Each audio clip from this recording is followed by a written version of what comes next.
தாய் தமிழ் உறவுகளுக்கு வணக்கம். 3 துணை முதலமைச்சர் நியமனம். 3 துணை முதலமைச்சர் நியமனம் என்ற தலைப்பில் இந்த காணொளியை நாம் காண்கிறோம். தமிழ்நாடு முதலமைச்சராக ஜோசப் விஜய் உள்ளார். தமிழ்நாடு முதலமைச்சராக ஜோசப் விஜய் உள்ளார். அவருக்கு ஆட்சி நிர்வாகம், அடிப்படை நிர்வாகம் எதுவும் தெரியாது. அவர் நடிப்புத் துறையில் இருந்து வந்தவர். தற்பொழுது புஷி ஆனந்த், ஆதவ் அர்ஜுனா, செங்கோட்டையன் ஆகிய 3 பேர்தான் ஆட்சி நிர்வாகத்தை பார்த்து கொண்டிருக்கின்றனர். துணை முதலமைச்சர் பதவிக்கு ஆதவ் அர்ஜுனா நியமிக்கப்படலாம் என்று கூறப்பட்டது. புஷி ஆனந்த் தன்னை விட ஜூனியருக்கு வழங்கக்கூடாது என்று எதிர்ப்பு தெரிவித்துள்ளார்.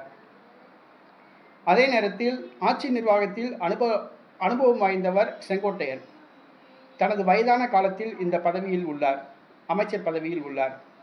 ஆக இந்த புஷி ஆனந்த், ஆதவ் அர்ஜுனா, செங்கோட்டையன் இந்த 3 பேரையும் துணை முதலமைச்சராக நியமிக்கலாம் என ஆலோசிப்பதாக கூறப்படுகிறது.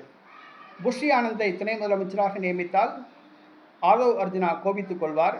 ஆதவ் அர்ஜுனாவை நியமித்தால் புஷி ஆனந்த் அதிருப்திக்குள்ளாவார்.